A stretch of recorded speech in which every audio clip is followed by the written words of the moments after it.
Bonjour, bonjour Sébastien Hamon. Bonjour. Bonjour, alors Sébastien Hamon, vous êtes chargé de mission en communication au sein de la direction. Et vous êtes ici à Ludovia, 13e édition. Pourquoi? Alors, pour faire de la formation principalement, mais aussi de la communication. Mais cette interview va plus s'intéresser à ma mission de formateur d'adultes. Alors, votre mission de formateur d'adultes, vous l'avez mise en œuvre ici à l'occasion d'un atelier.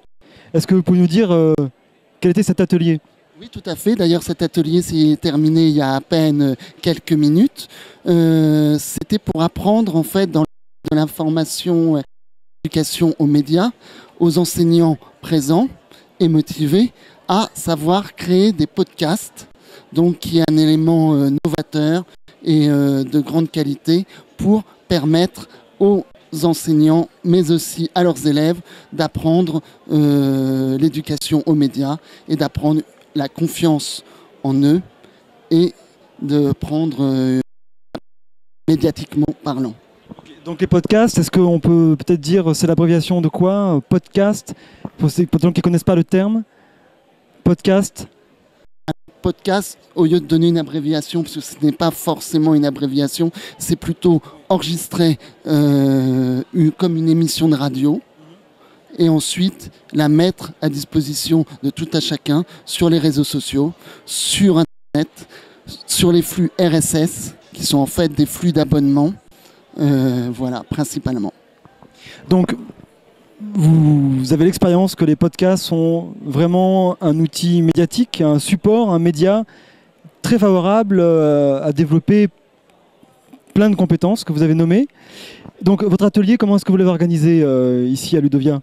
50% théorie, 50% pratique. Parce que ce qu'il faut savoir, c'est que pour moi, il était très important de permettre aux jeunes et aux moins jeunes d'avoir de la pratique dans ces nouveaux types de médias qui sont faciles à mettre en place. Je veux dire par là que faire des podcasts, ça permet de s'améliorer dans les pratiques d'écriture, de se dépasser et de dépasser ses inhibitions et sa timidité, de prendre confiance en soi et d'améliorer le rapport aux autres et de mieux comprendre le média radiophonique, mais aussi de faire de la classe inversée.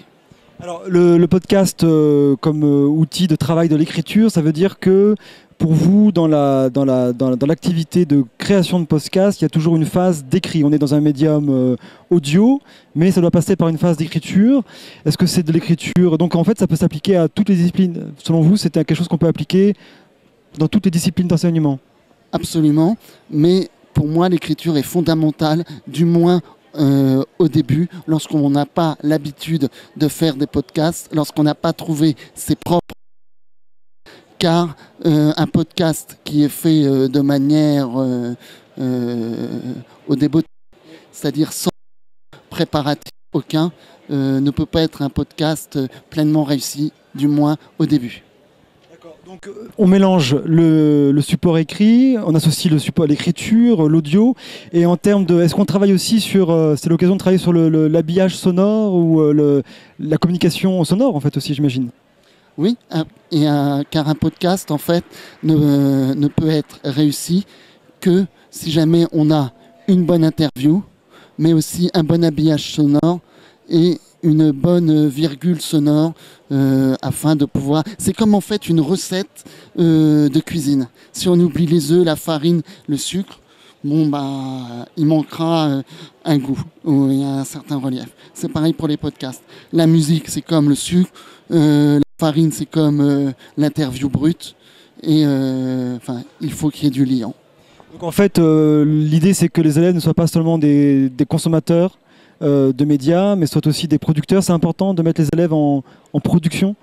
Oui, un élève en situation en production pourra, à mon sens, mais quand j'entends élève, je veux juste dire que ça peut être des élèves de même des maternelles. C'est-à-dire que ça va vraiment au-delà en fait du clivage élève comme on peut l'entendre actuellement. Donc pour vous, le podcast, c'est un médium qui peut vraiment être diffusé, employé, mis en œuvre à tous les niveaux, dans toute la hiérarchie, dans tous les niveaux scolaires? Tout à fait, et en plus, ça permet vraiment de s'approprier le message, de s'approprier les notions, et finalement, on apprend mieux et avec plaisir. Alors, en termes techniques, est-ce que c'est... bon, vous venez faire ici une formation. La promesse, c'est que c'est accessible aux enseignants? Oui, oui, oui. Tous les enseignants, tous les retours que j'ai eus, en fait, ont vraiment été très positifs. En fait, chaque enseignant, même ceux qui n'avaient jamais fait de podcast, ils sont sortis après 2 heures de formation avec les techniques. Et ils m'ont tous dit, bah tiens, on va faire ça l'année prochaine. Donc vraiment là, j'ai vraiment eu l'impression d'essaimer à peu près à 10 enseignants qui auront à peu près 30 élèves par enseignant. Donc le calcul est vite fait. Les élèves au bas mot qui vont pouvoir bénéficier de l'outil podcast grâce à cette formation. Et pour moi, ça c'est... Alors, cette formation que vous avez donnée ici, bon, pour les raisons de l'organisation ici au Delia, c'était 2 heures seulement. Est-ce qu'il y a un suivi ensuite, une communauté, un accompagnement ensuite des enseignants? Oui, j'ai proposé après de faire sur la base du volontariat un accompagnement online, puisque pour moi, je n'entends par formation que le présentiel, puis après le online pour ce qui a été appris. Sébastien Hamon, merci, à bientôt. À bientôt, à l'année prochaine. Merci. Merci.